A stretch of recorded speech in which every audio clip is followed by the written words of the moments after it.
네, 2,200달러짜리 디올 핸드백이 한국 집권 여당을 흔들었다. 디올백을 수수한 영부인에 대한 의혹들이 4월 총선을 코앞에 둔 집권 여당을 압박하고 있다. 미국 월스트리트 저널의 기사 제목입니다. 기사는 김건희 여사의 디올백 수수 관련 여야 공방을 소개하면서 김 여사에 대한 논란은 이번이 첫 번째가 아니다. 이미 경력 위조 논란으로 사과했고 또 주가 조작에 관여한 혐의를 받고 있다고 썼습니다. 부끄럽습니다. 망신나가는 느낌이 좀 드네요. 네, 안녕하십니까? 최경영의 정치본색 시작합니다. 저는 최경영 기자입니다.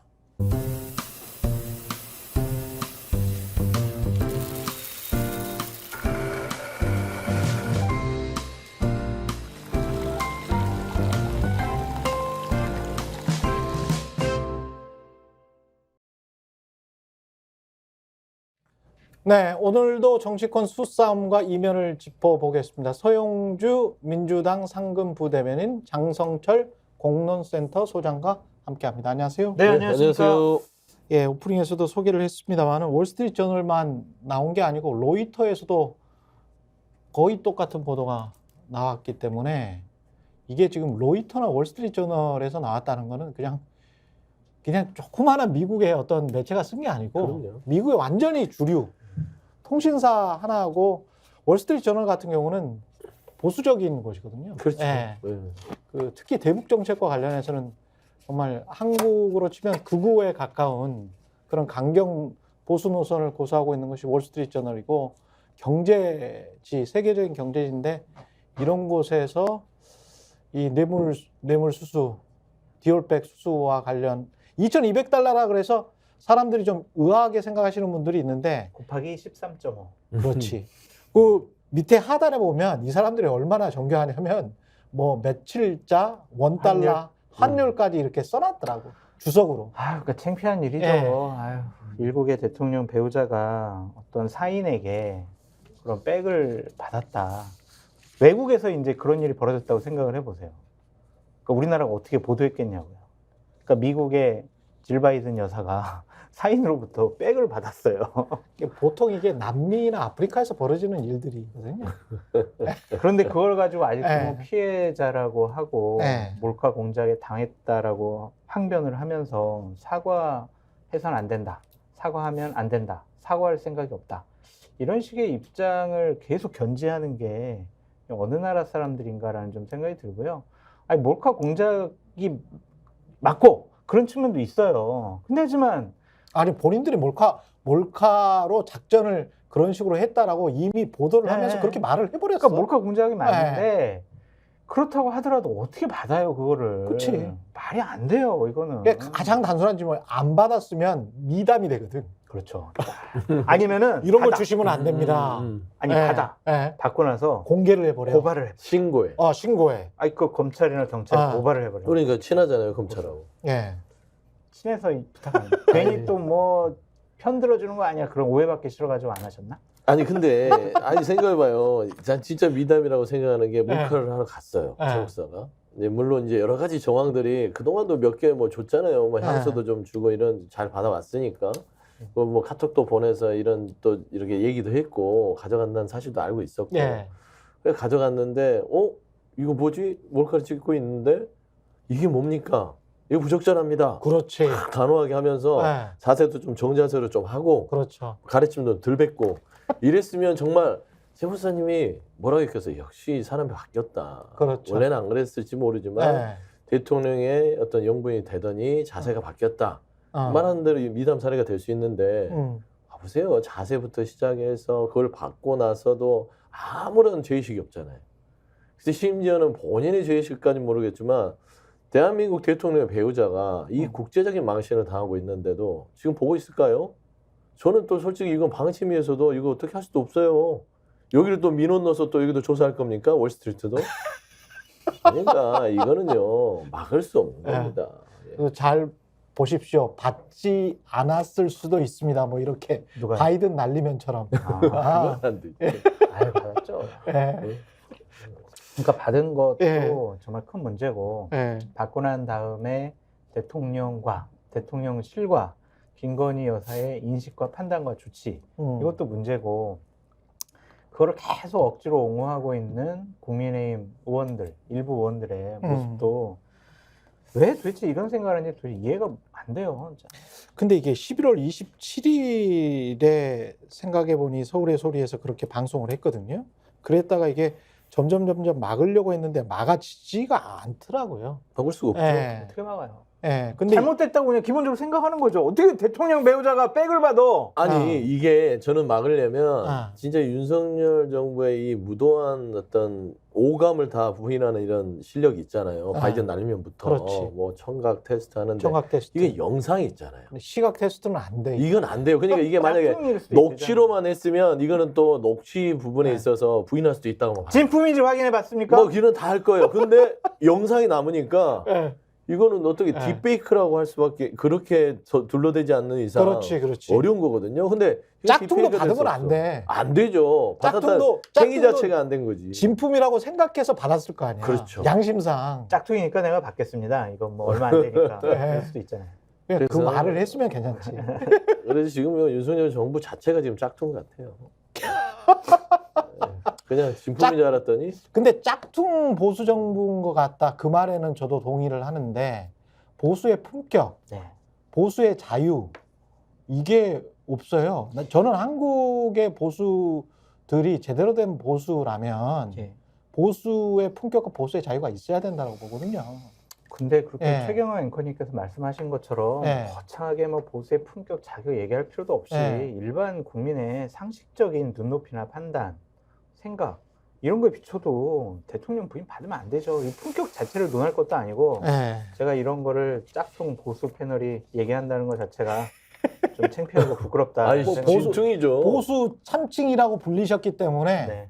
보수 참칭이 아니고 진정한 보수야. 그렇지. 예. 전 그렇게 생각을 하고 진퉁 있는데 네. 보수 패널. 예. 서정욱 변호사가 진짜 보수 패널이 아닌가라는 생각을 거기는 합니다. 극- 요즘에 보니까 극보수 패널.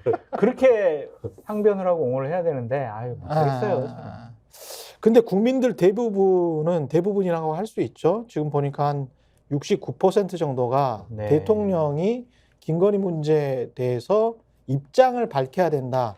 이것도 이제 질문을 어떻게 했는지 그 질문지를 정확히 봐야 되겠습니다만은 네. 입장 표명이 필요한가 필요하지 않는가 필요하지 않다고 본다가 24% 필요하다고 본다가 69% 입장 표명 정도의 완화된 표현으로 질문을 했기 때문에 이렇게 나온 것 같은데 사과해야 된다. 뭐 이런 식으로 이렇게 표현을 했으면 했다면 또 어떻게 나올지 모르겠고 저는 솔직히 예. 수사해야 된다 해도요. 예. 과반 이상은 나올 것 같아요. 음, 그러니까 이게 자꾸 저는 정말 우리 대한민국 국민께서 관대하시다고 봐요. 사과 자체 하나만도 이렇게 사과해라. 무슨 이거 쩔쩔매야 됩니까? 그러니까 부탁해야 됩니까? 예. 아니 수사해라라고 하면은 좀 그쪽에서 수사는 좀 국민의힘이나 대통령실에서 좀 과다. 이거는 이제 이해가 되지만 사과 자체도 무슨 쩔쩔매서 사과해라 하는데도 안 아니 내가 하고 사과해줄게 좀 기다려. 뭐 그런 식이잖아요. 대담해서 내가 그냥 입장 표명 던지듯이. 한다니까 좀 그만 좀 괴롭혀요. 이런 좀. 식이에요. 그러니까 국민들이 이제 보다 못해서 네. 화가 나신 빙의해서. 거예요. 예. 지금 빙의를 하셨는데 예. 이거는 사과의 문제를 넘어서 수사까지를 여론조사를 해도요. 저는 과반 100% 넘는다. 그렇게 지금 생각이 들어요. 근데 이 KBS에서 이제 대담 형식으로 네. 뭔가를 한다고 하는데 할 것 같아요? 안 할 것 같아요? 할 것 같답니다. 할 것 네, 같아요? 네, 그러면 하는 그 기자든 아나운서든 입장에서는 네. KBS의 제작 자율성이랄지 이런 거를 뭐 KBS를 나온 사람에서 뭐라고 이제 왈가왈부 하기는 제가 좀 곤란합니다만은 이게 담당하는 기자 그러니까 얼굴이 나오는 기자나 아나운서 누가 담당할지는 모르겠습니다만은 네. 그 사람은 굉장히 입장이 난처할 거는 같습니다. 그러니까 어느 정도 수위로 어떻게 또 질문을 하고 거기에 따르는 또 궁금한 후속 질문들이 있을 거 아니에요. 대통령은 이제 어떤 준비를 해올 거고 이런 대담 같은 경우는 뭐 보수건 진보건 간에 다 준비는 해오거든요. 그러니까 네. 단어 하나를 그렇지. 되게 그냥 면밀하게 검토할 거야. 이 단어 쓸까 말까. 근데 후속 질문을 할 수밖에 뭐 미국식 자유주의를 우리가 원하기 때문에 미국식 자유주의에서는 무조건 이제 후속 질문은 그 사회자 앵커의 몫이거든요. 그 사람의 자유인데 그 사람이 어떤 질문을 어떻게 할지를 국민들이 또 다 볼 거란 말이지. 그러면 그 기자나 아나운서 앵커는 정말 어떤 생각을 갖고 있든 엄청난 부담감을 느낄 거예요. 근데 기대예요? 아니면 그럴 거라고 생각하시는 거예요? 아니면 아니 그러니까 추측. 와 아니, 추측이 근데 제가 만약에 뭐 이게 무조건 정규직이 나와서 할 거란 말이에요. 근데 그 사람은 잘못하면 흑역사가 될 수도 있고 본인의 언론인 그 역사의 흑역사가 될 수도 있고 아니, 기회라고 생각할 수 있죠. 기회라고 생각할 수도 있는데 기회라고 생각한다면 당장 이제 그거 끝난 다음에 뭐 물러나든지 뭔가 조치가 필요한 그런 상황이 될 수도 있기 때문에 지금 이제 우리 최 앵커께서 기자님께서 얘기하는 정도면 군부 독재 시절을 연상이 되죠. 그러니까 대통령하고 인터뷰를 했는데 만에 하나 실수하면은 정말 뭐 목숨 걸고 하는 거잖아요.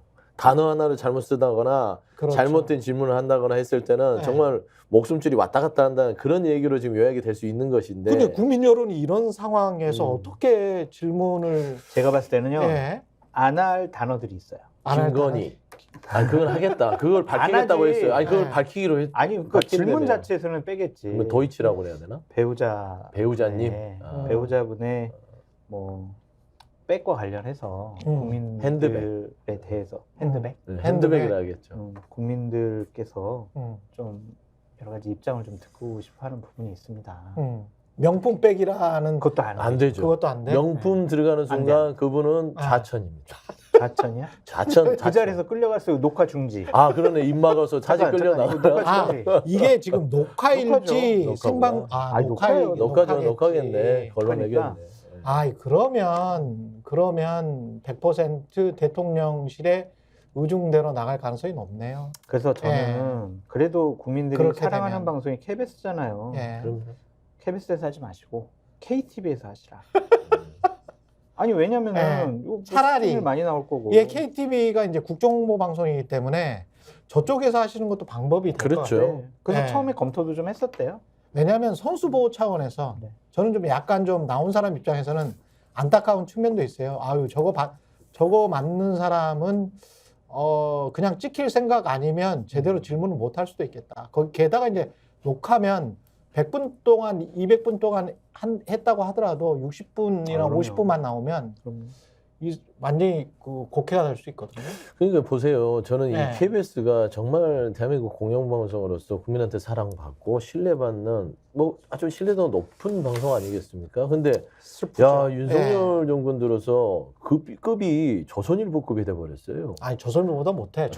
뭐 조선일보는 그럴 수도 있죠. 비판도 잘해. 비판도 하죠. 네. 최근에 김건희 여사 비판하더라고요. 비판도 잘해. 근데 네. 이게 저 윤석열 대통령이 1년 차였나요? 그때 조선일보랑 단독 인터뷰를 해서 이거 밝혔던 것 같아요. 네. 근데 또 이번에도 신년 기자회견 안 하고 또 이제 그 언론사를 컨택을 하는데 KBS예요. 네. 지금 KBS가 무리하게 박민수 사장을 넣어서 지금 난리가 났잖아요. 그러니까 대통령실이 안전하다고 생각합니다. 그러니까 이제 여기를 어느 정도로 보냐면 네. 방송계 조선일보를 보는 거죠.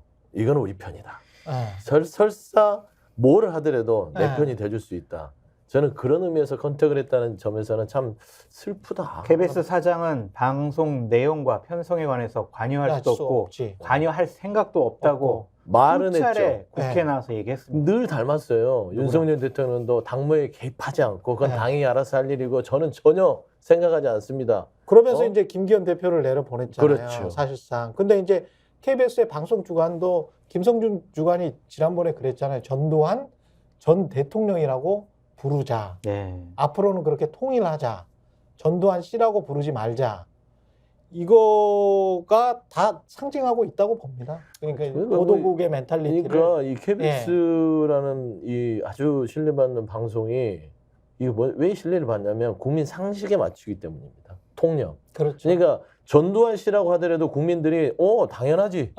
근데 전두환 대통령이라고 쓰는 것에 대해서 국민들 굉장히 불쾌해요 지금. 그렇죠. 여론이 그렇지 않습니까? 네. 그렇기 때문에 전두환 씨라고 써도 네. 무방했던 것인데 굳이 그거를 복원해서 존칭을 써라? 그게 그게 한 KBS가 할 일이냐? 10년 동안 전두환 씨로 바꾸기 위해서 국민들의 여론을 보면서 조금씩 바꿔온 거거든요. 사실은 내부의 기자들은 국민 여론을 영남, 호남 그리고 국민 화합이라는 측면에서도 거슬리지 않게 조금씩 바꿔온 거예요. 사실은 제가 거기에 28년 있었기 때문에 그렇죠. 그걸 쭉 알아요. 처음에는 절대 그렇게 안 썼어요. 네. 다 전두환 전 대통령이라고 썼고 저도 전두환 씨라고 부르고 싶었지만 그렇게 안 썼어. 못 썼어. 왜냐하면 국민적 컨센서스가 그 정도까지는 아니다라고 생각했기 때문에 15년 전에는. 그래서 그러다가 조금씩 넣다가 전두환 씨 이렇게 된 겁니다. 그리고 이제 국민들도 지금은 영화의 영향 뭐 여러 가지 영향이 있지만 끝나고 나서 이제 돌아가셨으니까 아유 못됐네. 사람 많이 죽였네. 다시는 있어야 될 역사는 아니네. 그럼요. 그렇게 생각해서 이제 전두환 씨로 이렇게 약간 격화가 된 거잖아요. 사실상. 씨를 붙여주는 게 어디예요? 그렇죠. 근데 저는 그냥 네. 관용어구로 전두환 전 대통령에 저는 얘기를 하거든요. 그냥 어쨌든 그 사람이 7년 동안 대한민국을 통치를 했잖아요. 그건 역사적으로 부정할 수가 없는 사실이고 물론 그 사람의 정치 통치 행위에 대해서 찬성하는 건 아니지만 그냥 대통령이었으니까 전 대통령이라고 관용어구로 불러주는 거지 뭐 그 사람을 인정하거나 존경하거나 그런 의미는 아니거든요.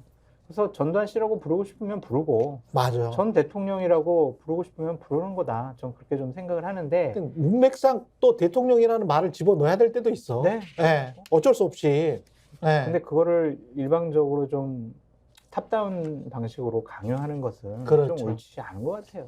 그러니까 그런 게 사실은 지금 어떻게 보면 용산의 행동 방식을 KBS가 똑같이 따라하고 있지 않나 뭐 그런 생각도 들고 이런 것도 지금 말씀하셨지만 우리가 막 읍소해가지고 아유 저기 제발 사과 좀 해주세요 이러고 끝날 일도 아닌 것 같은데. 그럼요. 근데 꼭 네. 드리고 싶은 말씀이 있습니다. 네. 국민들 대부분이 음. 대통령 배우자가 명품백 받은 거 잘못됐다고 생각을 하거든요. 그러면 잘못됐다고 하면 돼요. 그러니까. 근데 그거를 너무 단순하네. 가만 있어. 이 대통령실 기자들 김치찌개 끓여주면서 간단히 좀 얘기해 볼까? 아니야. 신년 기자회견 할까? 곧 질문 많이 나올 것 같은데 대담으로 해야 되겠다. 이런 거 생각하는 것 자체가 난 이해가 안 간다고요. 그게 그리고 국민들이 얼마나 우리나라 국민들이 많이 배우신 분들이고 똑똑하고 대졸자들이 얼마나 많아요. 전 세계적으로 가장 비율이 높은데 맞아요. 그런 사람들을 대상으로 일종의 누구였습니까? 지난번에 저 방송통신위원장 했던 분, 미디어 스핀 전략 본인이 미디어 스핀 마술사라고 했던 분 누구죠? 이동관 씨. 예, 이동관 전 위원장의 이야기처럼 적절히 미디어를 이렇게 휙휙 돌리면 국민들이 속을 거다라고 생각하는 것 같은 그 전제에서 그런 그러니까 행동을 하는 그래서 것 지금- 같은 게 더 괘씸해 보이는 근데 거야. 그게 뭐냐면 윤석열 네. 대통령도 그렇고 이동관 씨도 그렇고 네. 보면은 다 옛날 사람들이죠. 옛날 그렇죠. 사고방식을 너무 하잖아요. 옛날 사고. 윤석열 대통령의 별칭이 하나 있었어요. 뭡니까? 냉동인간. 왜?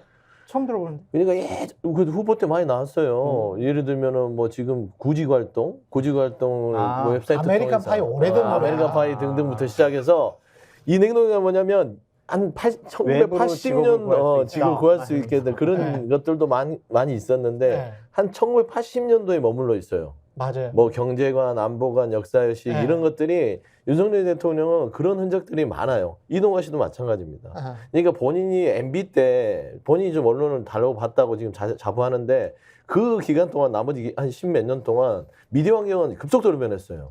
당시에는 레거시를 어느 정도 주도를 하면 그렇죠. 여론을 출렁거리게 할 수 있었어요. 근데 이제는 뉴미디어 시대거든. 2010년부터 SNS가 발달했거든. 전 그렇죠. 세계적으로. 근데 2008년하고는 완전히 지금 다르죠. 달라. 2024년은. 다르죠. 예. 완전히 달라진 환경이고 예. 저는 서영주 부대변인께서 냉동인간, 과거 지향적 뭐 이렇게 말씀하셨는데 그러니까 저는 국정에 대한 철학과 가치관이 없는 것 같아요. 그냥 그렇게 느껴져요. 그러니까 왜냐하면은 정부 내에서도 어떠한 불협화음이 되게 많이 나오던데 대통령께서 민생 토론회 하면서 증여세 상속세 이거 좀 합리적으로 좀 정리할게요. 좀 기다리세요. 너무 높은 것 같아. 이랬는데 최상목 기재부 장관은 그 부분은요 지금 하겠다는 게 아니고요. 좀 더 논의해보고 사회적 합의도 필요하고 이제 검토하는 단계입니다. 이렇게 돼버렸거든요. 그렇지. 그러니까 국정 운영을 어떻게 해야 되는지 모르는 거예요. 예. 그러한 법안과 관련된 문제 국회랑 상의도 안 하고 기재부랑 논의도 안 하고 그냥 그렇죠. 본인 생각을 얘기해 버린단 말이에요. 예. 그러니까 이런 일들이 계속 반복되고 있어요. 우리 얼마 전에 봤지만은 본인이 세운 여당의 비대위원장도 너 사퇴해.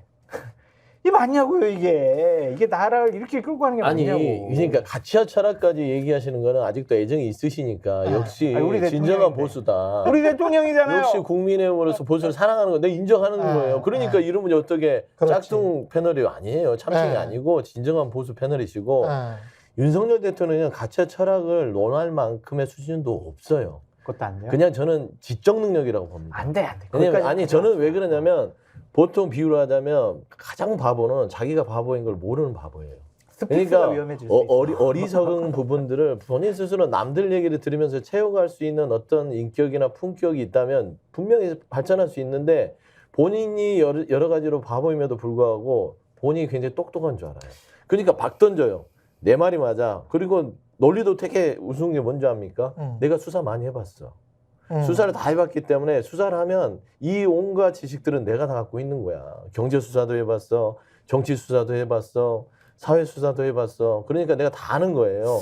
저는 그런 기저하에 지금 국정 운영을 하기 때문에 이만 이 꼴이다라고 보는 것이고 가장 양심이 없는 것은 본인이 최소한의 어떤 부끄러움이 저는 없다고 봐요. 정말 대통령이 됐으면 대통령의 자리라는 규정을 해야 되는데 대통령은 본인 게 아니거든요. 그렇죠. 그냥 권력자가 아니라 권한자입니다. 그렇지 않습니까? 대한민국의 권력자는 말하자면 국민밖에 없어요. 헌법상. 대한민국의 권력은 국민 외에는 나머지는 다 권한자들이거든요. 그러면 본인의 권한 자체를 가지고 좀 뭔가 잘못되고 위임한 권한자로서 권력자인 국민들이 배우자에 대해서 지적을 하면 잘못했다고 내놔야 되는데 양심이 없어요. 그러니까 이만희 여기까지 온 거예요. 이 방송을 보고 계시는 대통령님과 대통령실 관계자분들, 저는 서영주 부대변인의 생각과 판단과 말에 하나도 동의를 하지 않습니다. 그리고 이 자리에 있는 것 자체가 불쾌하니까 제가 이 자리에 있다고 해서 장성철 쟤는 또 이런 생각을 전혀 하지 말아주시기를 간곡하게 부탁드립니다. 저는 덧붙여서 저는 야당 이 대변인이기 때문에 이렇게 나를 세울 수밖에 없다. 잡아가려면 당연한 서영주 부대변인만 잡아가십시오. 아니 근데 언제든 그런 걱정은 기다리고 들어. 있겠습니다. 그 역대 대통령들에 비해서 이 부분이 정말 너무 적게 읽고 적게 사고하지 않는가, 적게 듣지 않는가 그 생각. 그리고 주변에 참모들 있잖아요. 네. 이 정도 되면 상속세랄지 다른 문제들도 다 마찬가지입니다만은 에너지도 마찬가지입니다. 네. 사실은 그 원자력도 아니 원자력과 신재생 에너지를 병행해서 그럼요. 기술이 이쪽 기술이 더 발전할 수 있는 측면도 있고 독일 같은 경우는 또 원자력 같은 경우는 SMR 해서 미국이나 이쪽 기술이 더 발전할 수 있는 측면이 있기 때문에 근데 우리가 모르잖아요. 과학자들도 확언은 못해. 그러니까 업계에 있는 분들은 이쪽이 더 낫다 저쪽이 더 낫다 각각 그 업계 주장이 다 달라. 그러면 정부 입장에서는 그래 그러면 떡 가지고 오는 그 쥐 잡아오는 놈이 누구든지 내가 더 지원 잘해줄게 이렇게 터놓는 마음으로 에너지 정책을 좀 개방적으로 하고 그러면서 전 세계 아리백이랄지 이런 것도 좀 대응할 수 있게 장기적으로 좀 비전을 그렇게 좀 열어놓고 유연하게 사고를 해야 되거든요. 그런데 문재인 정부의 탈원전 정책이다라고 비판을 하면서 무조건 반대로만 가면 세상과 부합하는 줄 알고 거기 옆에 있는 참모들이 그러면 아니 그거는 아니고요. 조금만 종합적으로 포괄적으로 유연하게 장기적으로 생각을 해보시고 좀 길을 열어두셨으면 좋겠습니다. 그런 말씀은 조금 유보적으로 하지 않으셨으면 좋겠습니다. 요렇게 누가 말을 해줘야 되거든.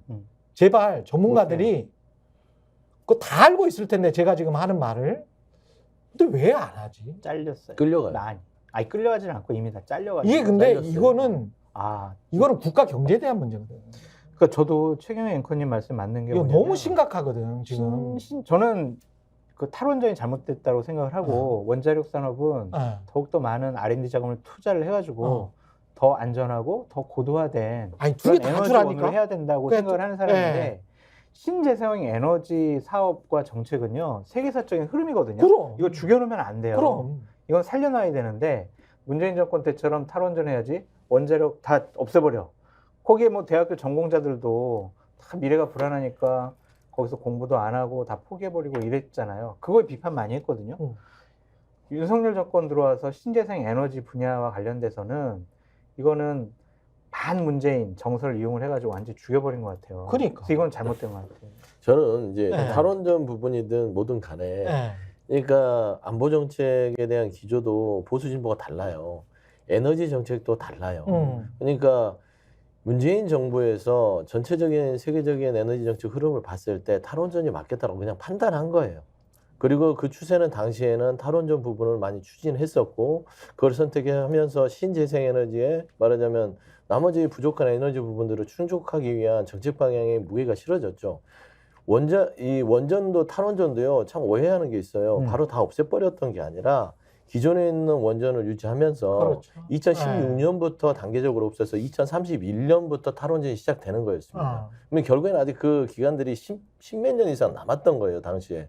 근데 아까 말씀한 대로 탈원전 정책에 대해서 보수 정부인 윤석열 정권에서는 그렇게 생각하지 않는다면 탈원전을 그러면은 느슨하게 가든지 아니면 탈원전 정책을 비판하더라도 그렇지. 뭐 좀 말하자면 소형 모듈 SMR 같은 부분들을 원전 에너지 부분에서 좀 개발을 해서 이쪽으로 무게를 실겠다 하면서 세계적 추세와 맞춰가는 부분들 한 축. 그다음에 신재생 에너지는요.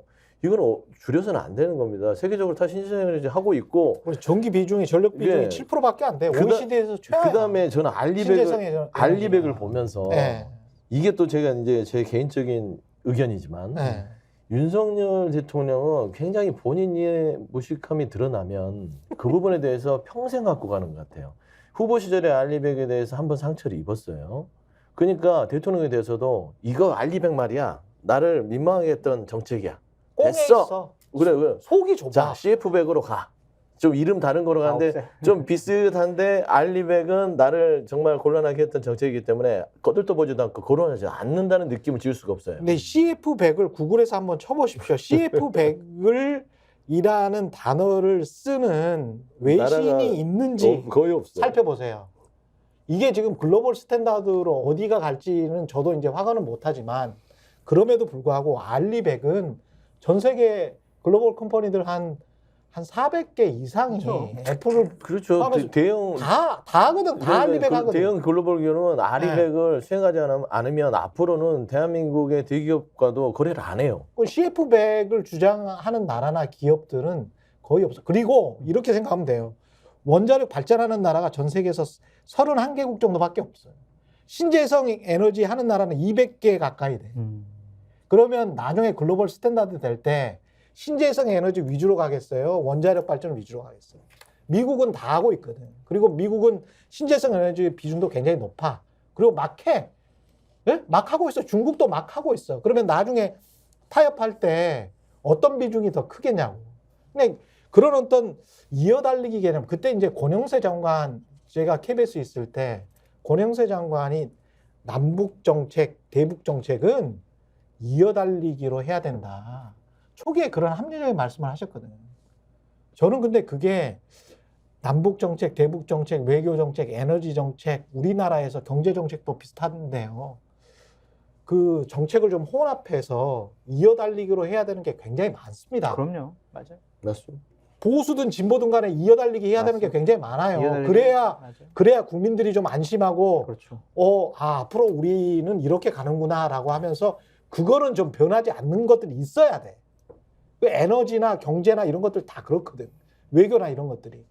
근데 막 조변석계를 해. 난 조변석계 모르는데 그냥 판을 확 엎어버려요. 그냥. 그 산을 5년짜리 정권이 윤석열 대통령 말한 것처럼 5년짜리 정권이 무서운 줄 몰라. 그러니까 정권은 무서운 줄 몰라. 정권은 단절될 수 있지만 네. 국가의 정책은 연속성이 있어야 된다. 연속성이 있어야 된다니까. 그러니까 그냥 오로지 지난 정부를 지우면 성공할 수 있다라는 너무 단편적인 생각들이 그러니까. 결국에는 이 국정의 민생을 이 나라까지 끌고 온 거예요. 그러니까 그렇죠. 아직도 많이 남았잖아요. 한 2년 5개월, 3년 가까이 남았는데 좀 지금이라도 정신 좀 차렸으면 좋겠다라는 말씀을 드리고 싶어요. 그리고 이제 뭐 출구 전략이라고 언론에서 자꾸 이러는데 이것도 이제 출구 전략이라는 것 이게 이렇게 하면 출구 전략이 되는지도 모르겠습니다만은 김경률 비대위원이 사퇴를 하면 네. 뭐가 달라집니까? 달라지는 거 있죠. 뭐가 달라집니까? 기분이 좋아져요. 기분이 여사님 기분이 좋아집니까? 여사님 조금 기분이 좋아. 마음을 풀 수가 있고 아 그래요? 김건희 여사 명품백과 관련해서 네. 국민의힘에서 더 이상 언급을 안 하겠죠. 본보기를 보였으니까. 아니, 언급하면 뭐 전략 공천을 해준다고 하더라도 전략 공천 하려면 비대위원이라도 사퇴해라. 아니 그러니까요. 네. 그냥 뭐 그건 명분인 것 같고. 그게 명분인 것 일단 같고. 왜 자꾸 김건희 여사 명품백 얘기해? 너 때문에 지금 이렇게 됐잖아. 너 때문에 대통령하고 비대위원장까지도 싸우고. 그러니까 너는 좀 정리해야 될 마지노선 같아요. 그러니까 처음에 한동훈 비대위원장 너 사퇴 이게 아니라 이게 아니 어떻게 앙뚜아네트라고 비교해? 어떻게 해? 그래 그 단어가 굉장히 아팠던 거예요. 거기에 뭐냐면 사치까지는 그런다 쳐도 문란한 사생활이 들어갔어요. 그 바리 앙뚜아네트가 그렇게 그래서 프랑스 혁명이 일어났다 이 하면서 그 김경률 비대위원의 발언 중에 요거는 저도 딱 보면서 사치까지는 뭐 그래 돈이 있으니까 사치할 수 있죠. 근데 문란한 사생활이 들어갔어. 그게 좀 거슬리지 않았나 저는 그런 생각도 좀 들어요. 그러니까 네. 처음에 이제 자 김경률은 좀 사퇴시키자. 그랬더니 이제 한동훈 비대위원장이 안 돼요. 그럼 너가 사퇴해. 이제 이렇게 된 거거든요. 그러니까 제가 생각을 해도 네. 어쨌든 대통령을 이길 수는 없어요. 무작정. 그렇기 때문에 최소한 김경률 비대위원을 사퇴시키는 그래서 출마하게 만들어주는 그런 최소한의 조치가 필요하지 않을까라는 좀 생각이 듭니다.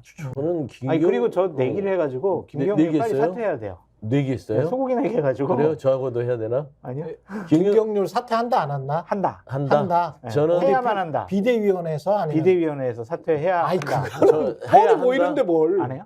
한다. 할 수밖에 없다. 한다. 저도 한다에 걸었는데 비대위원 그러면은 근데 이제 소고기를- 공천은 공천. 공천을 주는 거죠. 그거는 뭐 그러니까 이게 시스템 눈 가리고 아웅이라니까. 아. 그 뭐 비대위원 사퇴하고 지금은- 전략 공천 받으면 지금은 이제 대통령실의 분노의 지수를 좀 낮추기 위해서 낮추기 위해서. 최소한 좀 비대위원은 사퇴. 이건 사퇴하지. 근데 제가 봐도 사퇴. 사퇴는 하는데 예. 공천까지도 저는 자신할 수 없어요. 마포를 나갈 사람이 없어. 아니 그러니까 많아요. 많아. 누가 있어요? 많아. 뭐 김성동 뭐 현재 아니 근데 3번 내리졌다며. 네. 3번 진 지역구에 관해서는 이제 전략 공천을 할 수 있다고 돼 있다며. 돼 있으니까 네. 저는 좀 김경률 비대위원 가봤자 김성동 위원장이나 개찐 도찐이에요. 그러니까 아니, 그래도 상당히 많이 기대하고 있던데요. 참여연대에서 옳은 얘기를 많이 했고 조국 흡수를 하면서 그거는 문재인 정권의 본인 생각이고요. 근데 피셜. 저는 뭐냐면 김경률 비대위원에 대해서 거치를 손대는 순간 이거는요 결국에는 인증샷이에요. 이번 게 사천 때문에 이 한동훈 비대위원장을 흔든 게 아니라 그렇지. 김건희 여사의 신기를 건드렸네. 이게 정확해지잖아요. 명품백을 거론하는 순간 지금 용산에서 한동훈 비대위원장한테 너 나가 이거였거든요. 이게 얼마나 없어 보여요 국민들 보기에. 그러니까 말씀한 대로 국민들이 바보가 아니에요. 그럼. 국민들은 뉴미디어를 통해서 계속 봅니다. 김경률 비대위원이 나가야 되고 나가고 그다음 공천만 주고 뭐 이렇게 했네. 여기를 건든 거 보니까 이 김경률 비대위원이 반했던 마리 앙투아네트에 대한 어떤 이런 발언들이 김건희 여사를 건드렸고 김건희 여사가 윤석열 대통령을 들들 볶아서 결국에는 한동훈 비대위원장한테 압박을 주고 결국 이렇게 사퇴하는 꼴이 되네. 이 자체를 머릿속에 넣는 순간 이거는 아니하면 못하는 수가 되는 것이죠. 근데 포장을 하겠지. 포장은 하겠죠. 이제 어떻게 해. 선수가 심판까지 하려고 그래. 마포구에 출마하려고 하는 사람이 공천에 확정을 하는 비대위원 될 수는 없어. 이거는 잘못된 거야. 그러니까 출마자들은 비대위원에서 사퇴하는 게 맞아. 라는 명분을 가지고. 그렇게는 하겠지만 국민들은 바보가 아니다. 그다음에 두 번째 보시면 이게 용산에서 김경률 비대위원의 이 발언을 그 바이러스 그러니까 김건희 명품백의 바이러스 숙주라고 보는 거예요.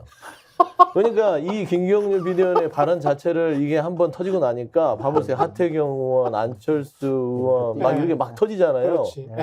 심지어 뭐 원희룡 숙주를 없애라. 숙주를 없애면 네. 말씀한 대로 본보기가 돼서 더 이상 바이러스가 확산되지 않을 것이다 라는 생각을 했을 공산이 크고 한동훈 비대위원한테는 지금 뭐 솔직히 윤석열 대통령 마음 아프죠. 내가 아끼는 동생인데 쳐내고 싶겠어요. 근데 이제 하도 이제 김건희 여사가 째려 보니까 그래서 아마 마음이 아프지만 야, 너 지금 김건희 명품백 당내에서 이런 방구라도 안 흘리게 해야지 지금 뭐 하는 거야?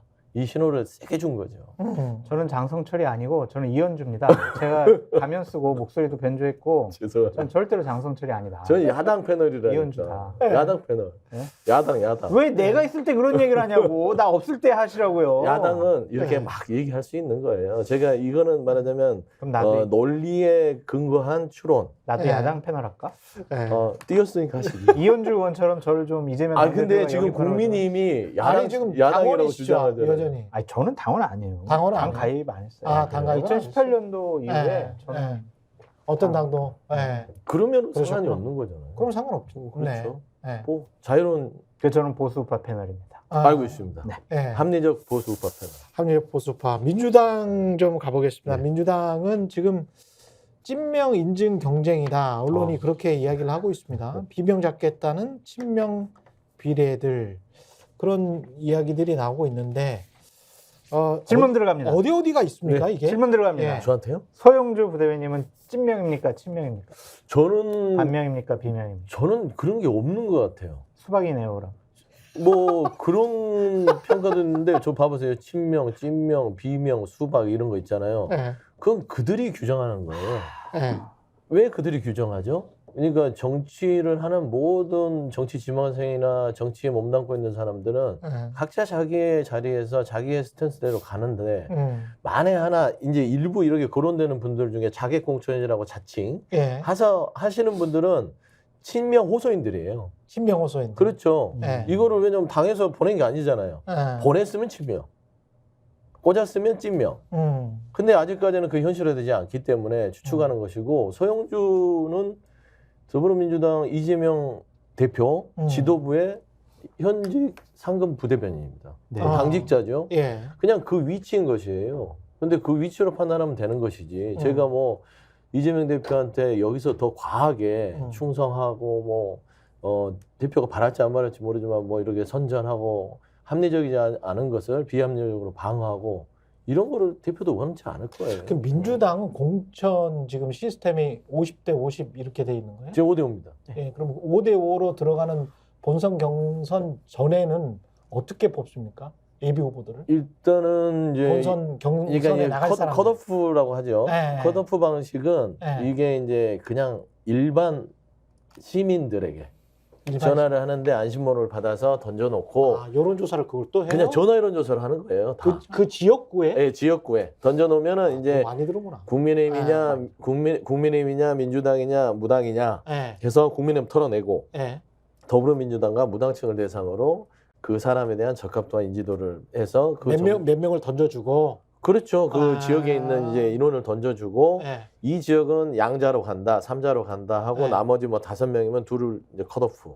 그러면 이른바 이제 비명 의원들이 주장하는 그 중에서 많은 사람들이 뭐 그 열광적인 이재명 지지자들 때문에 여론이 쏠릴 것이다. 그런 주장은 타당합니까? 여론은 쏠릴 수는 있죠.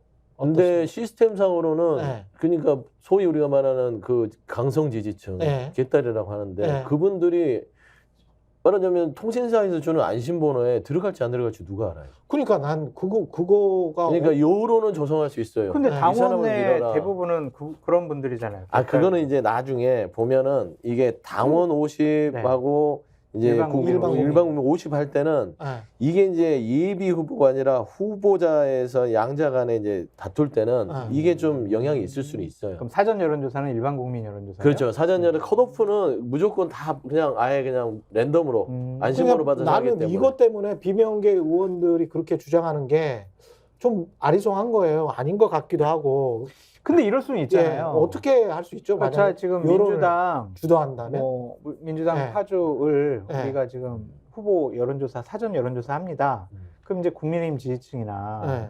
아니면 약간 민주당에 반감 있는 중도층은 몰라 나 안 할래 이러고 예. 민주당에 호감이 있거나 적극 예. 지지층들이 딱 응답할 거 아니에요. 맞아요. 근데 잠깐만 그러면 네. 민주당의 적극 지지층이나 열성 지지층들이 대부분이라면 당원의 대부분이라면 그 사람들이 당원들인데 당원들이 그런 사람을 선호하는데 다른 사람들이 왜 왈가왈부하지?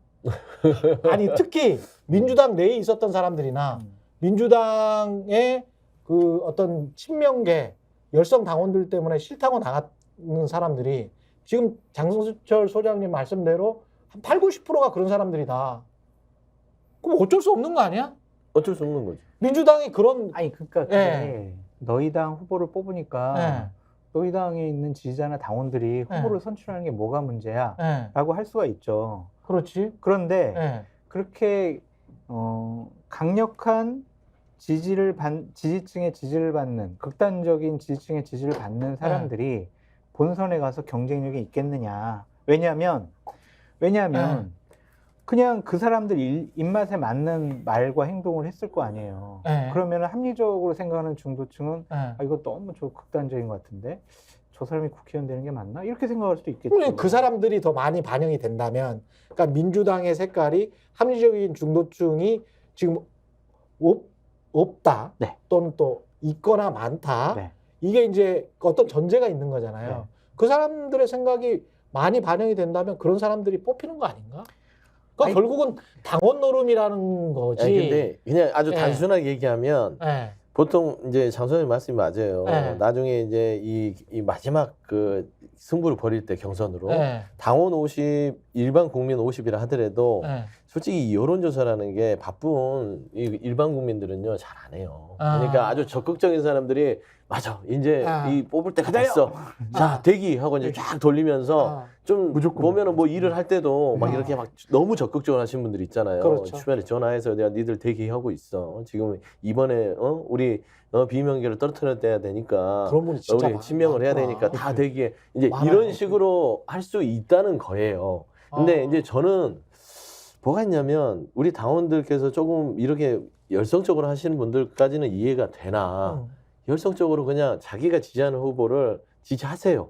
어쩔 수 없죠. 그지만 지지하지 않는 후보에 대해서 비방하거나 언어폭력하거나 비난하거나 욕설하거나. 떨어뜨려야 된다라는 여러 가지의 행위들을 하는 것들이 과연 공정한 경쟁 그리고 공정한 경쟁을 지향하는 민주당의 어떤 전체적인 기조에 있어서 맞냐? 라는 측면에서 저는 그거를 좀 자제를 하는 부분들에 있어서는 저는 동의하는 편입니다. 하나만 더 말씀드리면요. 우리 당 후보 뽑는데 우리끼리 하자라고 얘기할 수 있고 우리 당 당대표를 뽑는데 당원 100%로 하자라고 하는 게 말이 안 되는 게 뭐냐면 정당은 국고보조금을 받잖아요. 국민의 세금을 받잖아요. 그러니까 당연히 일반 국민의 의견이 표현이 돼야 되고 후보자들도 출마하게 되면요. 어느 정도 국고보조금도 받고 나중에 이제 15% 넘으면은 다 선거비용 한 90% 정도 받잖아요. 국민 세금으로. 그러니까 자기네들끼리 뽑아서는 안 되죠. 이게 그러니까 저는 계속 그 국민의힘도 마찬가지고 민주당도 마찬가지고 이런 상황에서 민주당 야권 같은 경우는 의식적으로 합리적이고 중도적으로 보이는 이미지의 사람을 뽑는 게 확장 전략에 좋은 것인지 아니면 뭐 좋은 것 같아요. 제가 생각해도. 근데 의식적으로 전략 공천을 아주 개혁적이고 개혁적이라는 게 이제 반윤의 기치를 높이든 또는 뭐 합리적인 비판 세력. 합리적 비판 세력.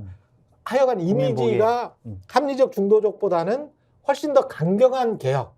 그게 이제 민주당의 전략 공천에 맞는 건지 그거를 고심할 것 같단 말이지. 그러겠죠. 네, 고심 안 할 게 뭐냐면은 고심 안 할 거야? 고심해요 지금. 총선 전망이 민주당이 상당히 유리하잖아요. 그렇죠. 정권 견제는 심판원이 높잖아요. 쭉 여론조사 해보면 그 민주당이 이길 가능성이 높아요. 그러니까 이긴다는 것의 그 기준도 뭐야? 아니 여론조사를 해보면 의석수를 많이 절반 이상? 확보한다 그 얘기죠. 이긴다? 절반 이상이 150석 이상. 151석을 한다 그 얘기죠. 너무 겸손해지셨는데요. 152석 정도.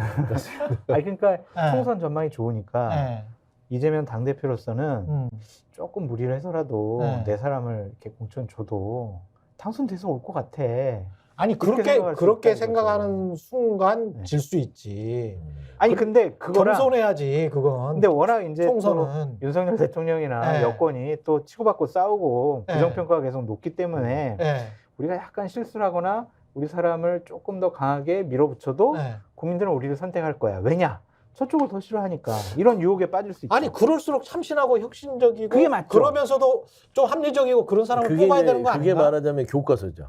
나는 너무 교과서. 그러니까 이제 우리 최 기자님께서 말씀하시는 거는 아주 네. 교과서적인 얘기고 네. 그렇게 해야만이 옳아요, 맞죠. 네. 오르신 말씀. 네. 오르신 말씀, 무조건 오르신 말씀. 네. 근데 이게 정치라는 게 그렇게 가면 얼마나 좋겠어요. 예. 그게 말하자면 국민의 눈높이라고 우리가 얘기하는 네. 그 영원히 맞출 수 없는 눈높이인지 몰라도 그 눈높이를 위해서 계속 노력하는 게 정치가 돼야 되는데 예.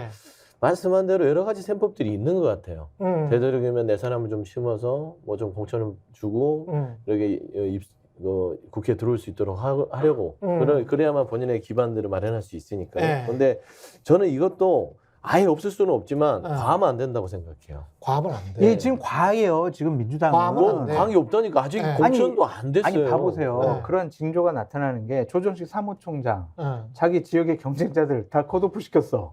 본인 단수 공천이야. 아니 그 컷오프 시킨 부총장. 이유가 있어요. 있는데 다른 거랑 형평성에 문제가 분명히 있어요. 음. 그리고 사무부총장 같은 경우도 자기 지역 출마자들, 신청자들 다 컷오프 시켜. 검증위원회 위원장도 다 컷오프 시켜. 이런 사람들이 권력을 이용을 해가지고 사적인 공천을 지금 하려고 한단 말이에요. 징조가 이미 보인다니까요. 오히려 밑에는 똑같은 경우는 대통령실에 좀 더 합리적이고 정말 바른말 하고 그리고 실력이 있는 사람이 들어갔으면 모든 국민이 바라잖아요. 어떤 대통령실이건 간에. 근데 그게 아니고 본인이랑 캠프 때부터 같이 뛰었던 사람, 네. 아니면 검사 시절 때부터 같이 뛰었던 사람, 아유 쟤는 챙겨줘야지. 그래서 수사관이라도 그냥 데리고 가버려. 서림행정관으로 네. 뭐 이상한 자리를 막 줘버려. 그러면은 사람들이 저건 아니지 이렇게 생각하거든. 아니 그 예를 들면 네. 이런 지역 제가 왜 문제 삼냐면 네. 당정 협의를 안 따랐어. 너는 컷오프 탈락. 너는 경선 승복 안 했어. 경선에 불만 제기했어. 근데 그 사람이 무소속으로 출마하지도 않았고 탈당하지도 않았어요. 네. 너는 경선에 불만이 있어. 그러니까 너는 나쁜 사람, 넌 컷오프. 이게 말이 되냐고 이게. 말이 돼요? 얘기해 보세요. 거기 그러면 이제 안 돼. 플러스 네. 또 이제 뭐. 당과 여러 가지 소송이 있었던 것도 있고 이제 그런 게 있어요. 아니 그럼 뭐 그런 게 아마 있어? 이제 불만이 여기서 있으면 말할 수 소송할 수는 없는 있지. 있어요. 뭐가 있어요? 기준이 이게 오해는 있을 수 있으나 네. 뭐 이제 말하자면 당직을 아니, 맡고 있는 사무총장이나 그렇더라도. 부총장이 네, 있기 맞아요. 때문에 네. 관련돼서 그분들이 이렇게 배제됐다는 것은 충분히 오해할 수 있어요. 네. 하지만 다 이유는 있어요. 변했다 서영주. 아니 그 이유가 있다는 부분들에 있어서는 조금 여기서는 말할 수 없습니다. 네. 이게 이제 뭐 대외비라서. 네. 근데 이게 좀 소송 등등등 여러 가지가 있어서 아니, 소송할 판단이 수 된 것이다. 있잖아요. 아니, 왜 소송 못해요? 당원이 네. 왜 당을 향해서 소송 못해요? 뭐 이제 다른- 그렇게 비민주적인 정당이에요, 민주당이? 다른 그냥 뭐 이의 건이 제기하지 있습니다. 말고 그냥 당에서 하라는 대로 그냥 그대로 따라요? 그렇지 않습니다. 그거는 죽은 정당이죠. 정말 삼지대 얘기는 언제 하죠? 잠깐만 뭐 한 5분밖에 안 남았는데 삼지대 이야기를 해야 되는데 이게 삼지대. 삼지대인지 사지대인지 오지대인지 네. 이게 정리가 안 돼가지고 일단은- 몇 지대입니까? 일단은 네. 이렇게 될 것 같아요. 네. 그러니까 보수 쪽에서 탈당을 하거나 보수 성향에 있는 세력들이 먼저 합치고, 지금 그런 것 같습니다. 그 다음에 진보 쪽, 민주당 쪽 계열의 삼지대 분들이 먼저 좀 합쳐가지고 네. 여기서 플러스 해가지고 빅하우스를 지으려고 한다. 그거 이낙연 전 총리가 이야기한 거네. 중텐트, 빅텐트. 그냥 네. 이렇게 가는 게 맞는 것 같고요. 음. 이준석 대표가 좀 강하게 요즘에 발언을 하고 네. 이거 뭐 안 될 것처럼 얘기를 하지만 그건 하나의 주도권 싸움, 줄다리기 싸움으로 보여지고요. 아 그래요? 왜냐하면은 같이 힘을 합쳐서 총선을 치르지 않으면 의미 있는 의석 20석 이상 얻기는 불가능해요. 그렇기 때문에 같이 하나의 울타리에서 총선을 치르자라는 건데 이준석 대표의 딜레마가 있더라고요. 예. 본인은 이제 영남 쪽에 중점을 들여서 후보자들 좀 추천을 하고 출마시키려고 하는데 영남 쪽에 있는 출마자들이 그래도 우리가 이낙연 대표랑 어떻게 같이 하냐?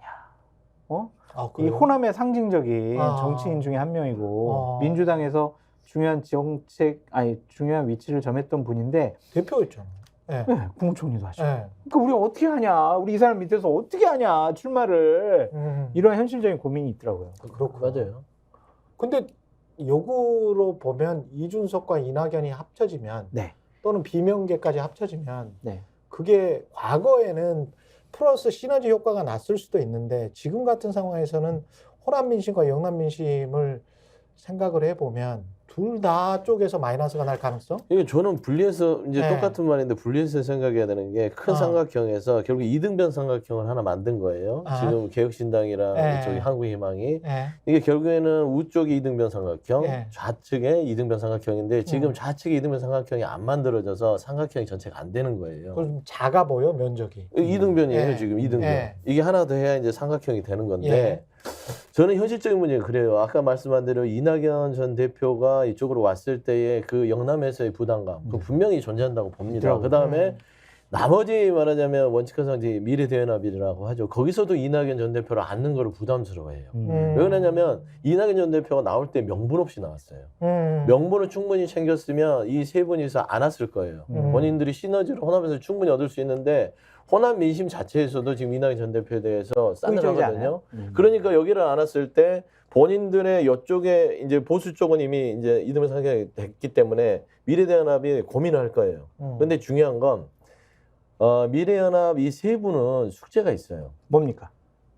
잘못하다가는 백기투항을 이쪽 이준석한테 하게 될 수도 있다. 삼각형 못 만들 수 있다. 아, 그래요? 왜 그러냐면 예.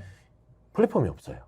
플랫폼. 그래서 이낙연 대표랑 같이 하려고. 그렇죠. 그래서 근데 이낙연 대표는 또 앉기에는 힘들어요.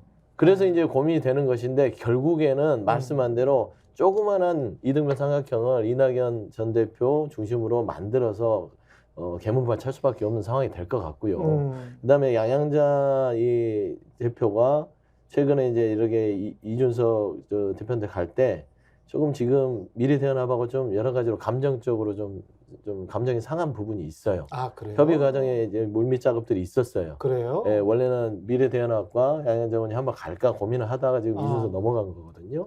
이제 그런 상황에서는 지금 양양자 의원 같은 경우는 이준석하고 가는 걸로 마음을 먹었고 이 그림 자체가 김종인 전 비대위원장 그림이에요. 그러니까 원래부터. 굳이 예. 양양자 의원한테도 그랬던 것이죠. 예. 굳이 저쪽 신경 쓰지 마. 너는 이준석하고만 가도 되니까 이렇게 해서 우리끼리 가고 저기에서 아쉬우면 보따리 싸들고 들어오게끔 하는 그런 그림을 김종인 전 비대위원장은 그리고 있다고 봐요. 그 좀 생각을 해보면 원칙과 상식이 나온 이분들 같은 경우에는 창당하기가 힘들 거예요. 그래서 이낙연 전 대표랑도 원래 같이 하고 싶은 마음이 없었는데 예.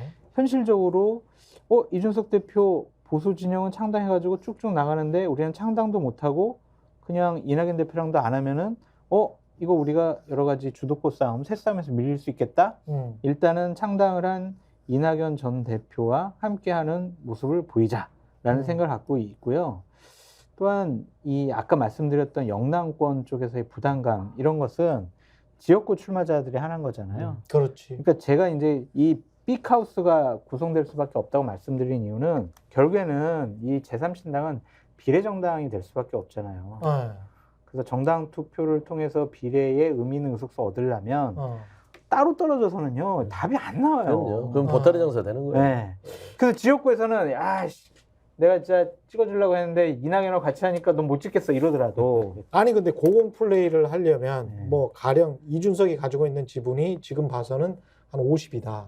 그럼 본인 선호하는 비례대표 그 순위로 한 5명을 가지고 가고 싶은데 다른 사람들이랑 합치면 그 중에서 한 2명은 빼고 한 3명만 넣어야 되는데 그거를 이준석 양양자가 그거 용인할까요? 이럴 것 같아요. 당장 이익인데. 그러니까 이거는 현찰인데 현찰. 지금은 그 계산이 지금은 할 때는 아니에요. 그래요? 할 때는 아니고 지금은 3번을 구성하느냐 못 하느냐예요. 그래요? 그렇기도 하고 마지막으로 좀 말씀을 드리면 이거는 저의 그냥 추측의 영역이고 제 그냥 판단인데 누군가를 새로운 사람을 영입을 해가지고 비례대표를 줄 것 같진 않아요. 그래요? 그러니까 그 안에서 지금? 그냥 그 안에서? 준석이도 이준석도 비례대표 가고 다람이도 가고 천하람도 가고 하나도 가고 저쪽도 그냥 저 김종민 의원도 비례대표 가고 뭐 박원석 대표도 비례대표 가고 그러면 망해요. 너무 쉬운 거 아니야? 그럼 망하는 거죠. 그러면 유권자들한테 어떤 헌신과 희생과 뭔가 삼지대로서 양당 구조를 타파해 보려는 그런 마음이 좀 근데 정치를 잘 진정성이 모르고 안 보이지. 그러니까 정치를 잘 모르고 어떠한 전력이 없는 사람들을 비례대표 넣었을 때 제3신당이 과연 제대로 역할을 할 수 있겠느냐. 이렇게 양극단 세력의 정말 불합리한 것들을 못 참아가지고 뛰쳐나온 사람들이 괜찮은 사람들이잖아요, 이 사람들. 내가 분명 그 금태섭은 말도 맞을 수 비례 줄 것 같아. 그래서 이현주 말도 의원님도 맞을 수 있다. 예. 제3신당에서 비례대표 했었어야 되는데 민주당 가신다고 그러니까. 예, 이현주 의원 곧 환영합니다. 나오십니다. 예. 가신다고 예. 해가지고 여기까지 지금까지 지금까지 장성철 공론센터 소장, 서영주 민주당 부대변이었고요. 예, 1월 29일 다음 주 월요일부터 정치 본색이 30분 정도 앞당겨집니다. 8시 30분에 네. 시작을 합니다. 예, 8시 30분. 아침 프로로 확실히 간다는 이야기죠. 와. 예.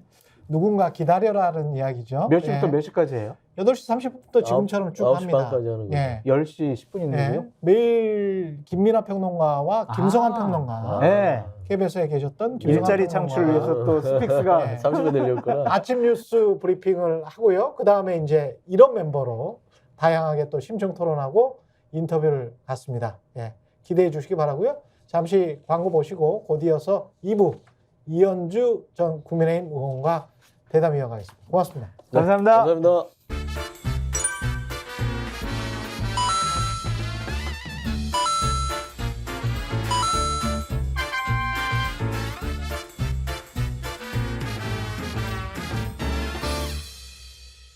김소형 쌍화골드 쌍화차가 그리운 예전입니다. 이럴 때는 김소형 쌍화골드 한 박스 사면은 또 한 박스 준다는 거야. 야, 이런 엄청난 폭탄 이벤트. 그렇죠. 네, 따뜻한 쌍화차 드시고 건강하시기 바라겠습니다. 혹시 지인에게 묻지 마식으로 가입하신 건 아닌가요? 보험에도 점검이 필요합니다. 요즘 경기가 어려워서 보험료 내는 것도 부담스럽죠? 건강보험도 자동차 보험도 나에게 맞춤 보장. 믿을 수 있는 보험 전문가들. 믿을 수 있다 더 착한 보험.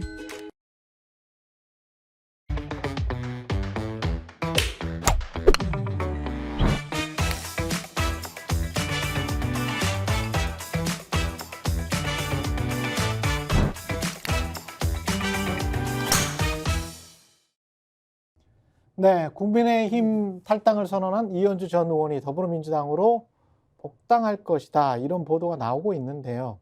이 전 의원의 복당은 이재명 대표가 직접 권유한 것으로 확인됐다는 보도도 나왔습니다. 최종 결정은 오늘 이재명 대표와의 비공개 회담을 통해 결정될 것으로 보인다는 보도도 나왔습니다.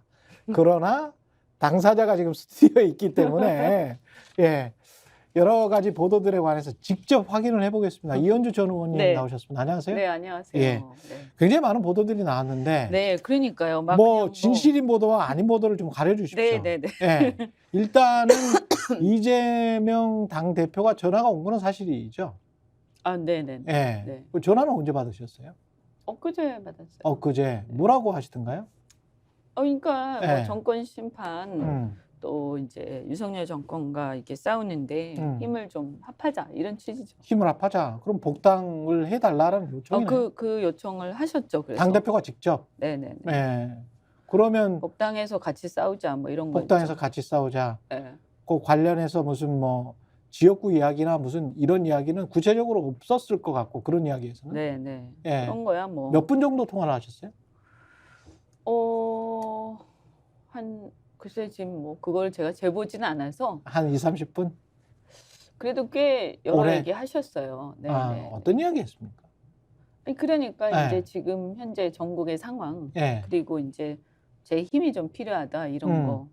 그래서 힘을 보태달라. 음. 좀 힘 합하자. 그래서 뭐 당에 이제 뭐 탈당하고 했지만 이제 다시 또 그 이제 지난 얘기고 복당해서 이제 같은 공통의 어떤 그걸 가지고 다시 힘을 합하면 좋지 않겠냐. 그 공통의 그거라는 거는 반윤 전선을 구축하자. 반윤 연대하자. 그렇죠. 예, 일종의 네. 예, 그런 얘기죠. 그거는 근데 이현주 의원님도 늘상 주장해 그렇죠. 오셨던 뭐 저는 그 취지에는 공감합니다. 그렇죠. 근데 지금 오늘 만나는 거는 아닙니까? 그건 아닙니다. 그거는 이제, 아니다. 이재명 대표는 네네네. 오늘 만나지는 않는다. 네, 그거는 아마 뭐 어떻게 얘기가 나갔는지 모르겠는데 날짜를 딱 픽스해 놓은 건 아니고요. 예. 그냥 한번 만나서 이제 예. 결정을 하자 이런 취지였는데 복당 여부는 아직 마음적으로는 결정을 안 제가 하신 이제 것 같은. 고민하겠다 이렇게 네. 말씀드렸죠. 이제 진지하게 고민하겠다고. 진지하게 고민하겠다 이렇게 네. 얘기를 했고요. 어쨌든 뭐 그래서 사실은 뭐 만나면 좋은데 이게 만나게 되면 뭐 거의 기정사실화 되는 거잖아요. 네. 그러니까 만나기 전에 고민을 좀 끝내고 만나야 되지 않을까. 언제까지 고민하실 거예요? 어쨌든 엊그제 들었으니까 저도 네. 시간이 좀 필요하죠. 시간이 네네. 근데 이제 이게 총선도 바로 코앞으로 그렇긴 다가와서 해요. 아니 그래서 뭐 70여일밖에 안 남아서 너무 오래 고민할 수는 없고 한 네. 며칠 고민해야죠. 며칠 고민. 이번 주 내로 그러면은 결정을 하셔야 되겠네요. 아니 오늘 목요일이니까 금요일 끝나고 그러니까 뭐 다음 주까지 넘어가겠죠. 그렇죠. 예, 그리고 저도 네. 그냥 뭐 쉽게 결정할 수 있는 문제는 아니에요. 그럼 토요일, 일요일 고민을 하셔서 월요일, 화요일쯤에는 결정을 하셔야 될 것 같은데. 그러니까 뭐 민주당 내부 사정도 복잡하고요. 민주당 내부 사정도 복잡하다. 네. 그러니까 이제 뭐 대표는 그렇게 얘기하지만 제 입장에서는 옛날에 이제 또 트라우마가 있잖아요. 네. 어쨌든 뭐 서로 이렇게 서운한 게 있겠지만, 그래서 그런 점들에 대해서 걱정이 좀 되죠. 민주당 내에서는 계속 이제 계셨던 분들은 또 배신자 프레임이 분명히 있을 거 아니에요? 그러니까 이제 그때 당시 상황에서 이렇게 저랑 그래도 좀 이렇게 공감대가 있었던 의원님들이야 다르겠지만 또 그때 이제 뭐 소위 기득권 세력이랄까 아니면 뭐 주류랄까 이런 분들 이제 특히 문재인 정권 때 그죠? 제가 또 비판을 많이 했고 또 사실은 일정하게 뭐 제가 좀 과했던 부분도 있겠지만 또 제 비판이 맞았던 것도 있거든요. 그러면 이제 저는 제가 민주당에 이제 함께 합류를 하게 되면 제 역할이라는 게 여러 가지가 있겠지만 반윤 전선, 그 반윤 전선에서 제일 또 걸림돌이 되는 게 제가 판단할 때는 어쨌든 집권하는 과정에서는 과거에 이제 민주당이 집권했을 때 국민들한테 이제 지금 각인이 된 어떤 민주당의 한계, 민주당에 대한 실망 이런 것들이 아직도 남아 있거든요. 중도층에서는. 그래서 그런 부분들을 이제 민주당이 극복하는데 제가 도움을 주고 그게 시너지가 나야 되겠죠. 그죠? 그게 그래야 의미가 있지 않겠어요? 그런 고민. 그러면 이게 저는 그런 생각을 갖고 어떻게 민주당이 수권 정당으로 변화하는데 제가 기여를 하고 이렇게 하는 게 또 제 역할이다라고 생각하고 한편으로는 또 같이 싸우지만 그죠? 그런데 이게 이제 민주당이 이제 그럴 수 있는 상황이 되느냐 내부적으로 그러면 이제 제가 이제 또 좌절하기 싫으니까 그죠? 그러니까 그러니까 내부적으로 이재명 당 대표가 그 이른바 제가 이렇게 표현해도 될까요? 그러니까 과거의 친문 주류들을 설득시킬 수 있느냐의 여부를 가지고 고민하시는 거예요? 설득까지는 아니더라도 어쨌든 그 부분을 뭐 극복까지는 아니더라도 극복하자, 극복하자. 라는 이제 공감대가 좀 형성이 돼야 되겠죠. 그러니까 뭐 그러지 않겠습니까? 또 당원들 사이에서도 그렇고 민주당이 예를 들어서 제가 뭐 그냥 뭐 진짜 뭐 일각에서는 또 철새라고 막 비난하기도 하지만 제가 뭐 그냥 막 어디든 가서 이건 전 아닌 것 같거든요. 그래서 그럴 것 같으면 3당에 갔겠죠. 그죠? 3당 쪽에서도 전화가 왔을 것 같은데. 그래서 아니 그러니까 뭐 이제 저는 이제 사실 저도 이제 재선까지 했고 이제 3선 하는 입장이고 기왕이면 대한민국 정치에서 또 이 정당 안에서 제가 좀 그래도 긍정적인 역할을 좀 하고 한국 정치 발전에 좀 기여할 수 있는 상황에서 하는 게 좋지 뭐 어떤 뭐 어디든 이렇게 뭐 이렇게 해서 좀 나가자 뭐 이건 좀 아닌 것 같거든요. 지난번에 국민의힘 탈당할 때 탈당의 변 쓰고 나셔서 스픽스에 못 나올 만큼 또 알으셨단 말이지. 그때 좀 힘드셨죠. 좀 몸이 안 좋았죠. 그러면 지금 이제 복당의 변을 만약에 쓴다면 뭐라고 써야 될까요? 제일 큰 거는 뭐 네. 지금 현재 상태에서 음. 윤석열 정권을 비롯해서 현재의 어떤 권위주의 이 전국 이런 것들을 대한민국이 극복하는데 야당과 함께 싸우겠다. 이게 가장 크겠죠. 이게 연대 아까 쉽게 얘기해서 반윤 예. 연대지만 예. 그 밑에 깔려 있는 정신은 그런 거 아니겠어요? 예. 그래서 지금 현재 보면 경제도 어렵고 안보도 어렵고 이런데 이 어려운 상황에서 야당의 역할을 제대로 하고 견제를 제대로 하고 또 새로운 대안을 잘 내놓고 이게 중요한 거잖아요. 여기에 이제 제가 같이 함께 싸우고 함께 기여하고 이런 게 이제 제가 하고 싶은 것이고 만약에 복당한다면 예. 그리고 그것이 함께 이렇게 공감대가 형성돼야 되겠죠. 그럼- 이렇게 하자 이렇게 의기투합이 돼야 근데 되겠죠. 언론의 어떤 뉘앙스나 이런 거를 보면 음. 그것이 한 축이 있고 이제 두 번째 오히려 이제 더 돋보이게 하는 거는 이재명 당대표에게 힘을 실어준다. 이현주의 복당이. 뭐 그런 결과적으로 그런 건 있을 수 있죠. 예. 왜냐하면 어쨌든 설득을 한 결과가 되니까. 그렇죠. 그러면 네. 그런 의미에서 이재명에게 힘을 실어준다면 이른바 그 당내에 있는 비명 세력 또는 아까 말씀하신 친문들과는 대척점에 쓸 수밖에 없는 것 아닌가? 처음부터 들어갈 때부터. 아니 그분들은 이제 말하자면 문재인 정권 때 제가 반문이었으니까 일종의 스탠스가 그리고 실제로 비판을 많이 했어요. 또 일정하게는 제가 비판했던 부분들이 지금 와서 보면 또 맞는 부분도 꽤 있고요. 예. 어떻게 보면 뭐 제가 뭐 문재인 대통령한테 개인적인 감정이 있는 건 예. 아니지 않습니까?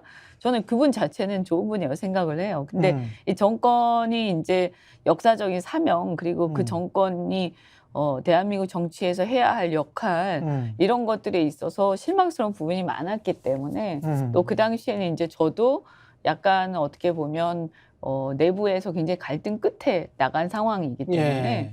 또 지나고 보면 저도 표현이라든가 이렇게 예. 좀 과했던 부분은 있지만 이제 본질적인 내용은 또 그런 게 있었던 거죠. 그래서 그것은 이제 그런데 지나간 정권인데 다만 이제 저는 이제 감정적으로 서로 이렇게 또는 이제 저도 그렇고 그 부분들도 그렇고 그것을 뭐 이렇게 털고 가야 되는 게 있으면 털고 가야 되겠지만 그죠?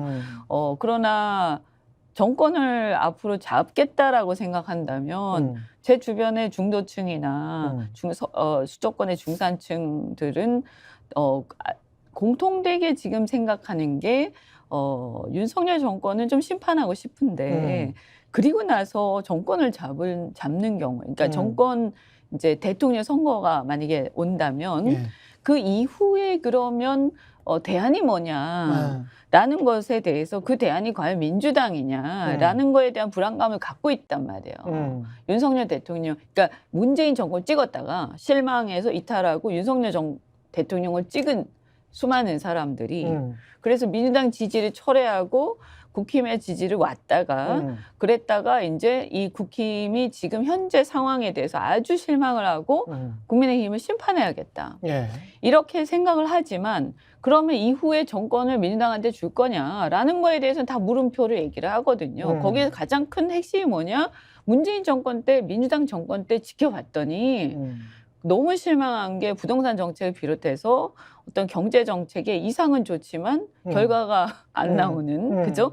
결과가 거꾸로 나오는 그렇죠. 그런 예. 것들이 있었고 예. 그 바람에 어쨌든 자신들도 피해를 봤다고 또 생각하기도 하고 그런 거라든가 뭐 여러 가지 얘기들을 하잖아요. 특히 근데 부동산 정책 비판 많이 하셨죠. 그렇죠. 예. 그래서 제가 그 소득주도 성장도 좋은 얘기지만 결과가 안 좋지 않냐. 그래서 제 얘기가 어느 정도 맞았단 말이에요. 지금은 이제 대다수가 인정하는 결과 아닙니까? 그럼 이거를 사실 민주당이 한 번도 인정하고 그것을 극복한 적이 없어요. 근데 제가 볼 때는 그걸 극복을 해야만 다음 정권에서 수권 정당이 될 수 있다. 이렇게 생각하는 거죠. 합리를 표방하는 그렇게 생각하는 시민 그룹, 유권자 그룹이 분명히 있는데 그것으로의 확장성을 생각한다면 민주당 플러스 이현주로 가는 게 뭐 제가 맞지 않느냐 뭐 이런 그렇게 말씀. 생각하시는 분들이 네. 아마 있을 텐데 뭐 네. 그래서 제안도 하신 거겠죠. 그래서 뭐 다양성 얘기도 하시고 그런데 이제 그게 뭐 꼭 제 개인이라기보다는 네. 이제 그런 어떤 그 공감대를 얘기하는 거죠. 예. 그래서 그러지 않으면 아마도 많은 사람들은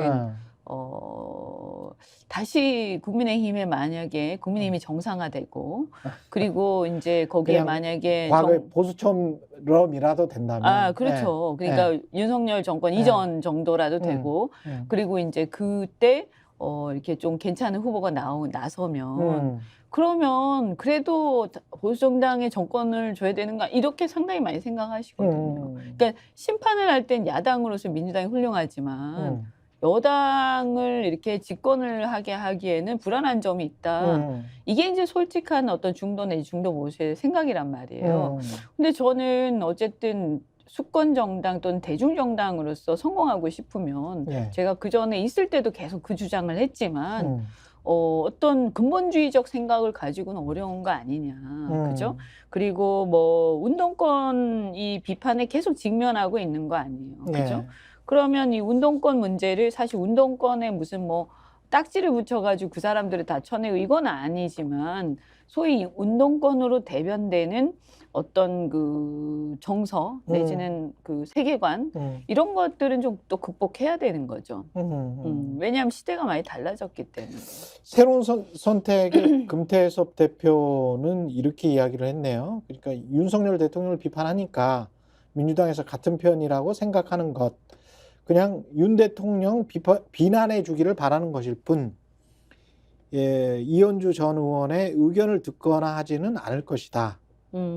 예, 윤석열 대통령 비난에만 이용할 것이다. 예. 아니 뭐 이런 지적들도 새겨 들어야죠.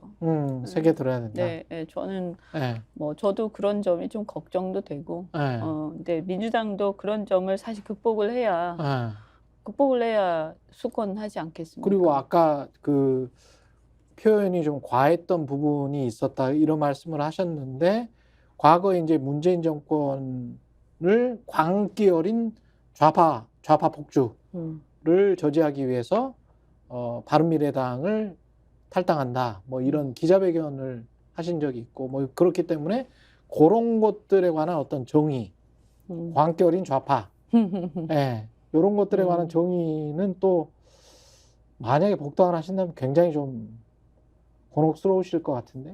아니 그러니까 무조건 뭐 하겠다 이렇게 할 수 없는 거 아니냐 이런 거죠. 네. 그렇군요. 그러니까 저도 이제 좀 네. 고민되는 지점들이 그런 것이죠. 네. 네. 현실적. 근데 이제 네. 예를 들어서 네. 또 뭐 그렇다고 해서 예를 들면 자신들도 보면 저뿐만이 아니라 옛날에 뭐 민주당 하다가 또 열린우리당 갈라지고 뭐 하면서 싸운 그 관계들이 다 있기 때문에 네. 이런 것들은 이제 앞으로 그 어떤 미래를 위해서 우리가 털고 힘을 좀 합하자. 이럴 수는 저는 있다고 생각을 해요. 그리고 저도 그런 사실은 이제 감정적이 된 상태잖아요. 어쨌든 막 문자 폭탄 몇만 개씩 받고 이러면 네. 지금 이제 미래와 연합인가 미래 연합인가 예. 이렇게 이분들도 뭐 몇천 개 받고도 그렇게 분개하시니까. 네. 네?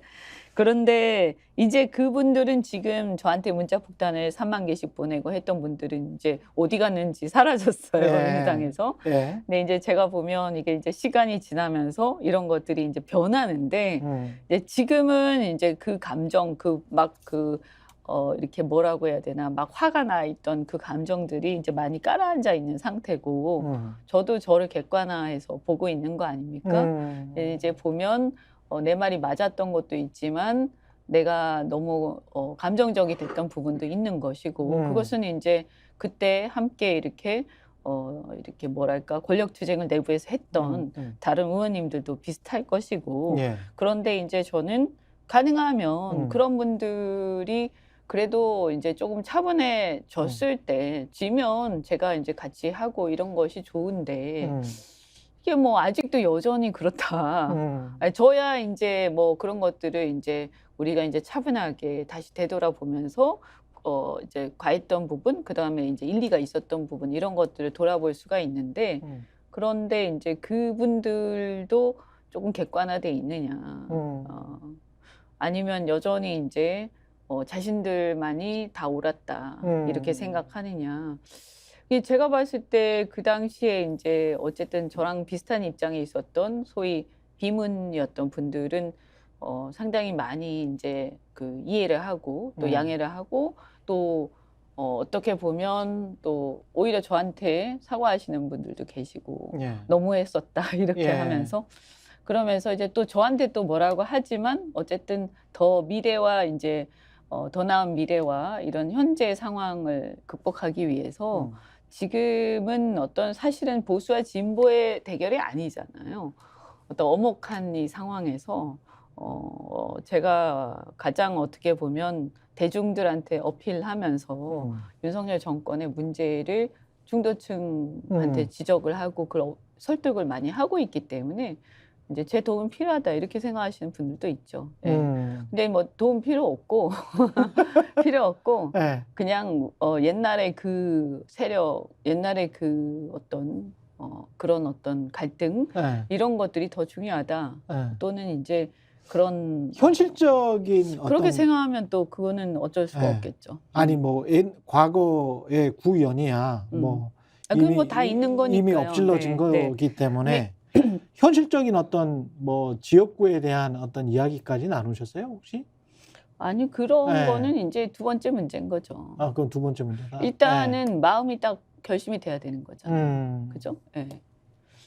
만약에 복당에서 나오신다면 수도권입니까? 그렇겠죠 아무래도. 예. 지금 수도권에 살고 있고. 예. 예. 수도권으로 나오기를 원하시는 거죠?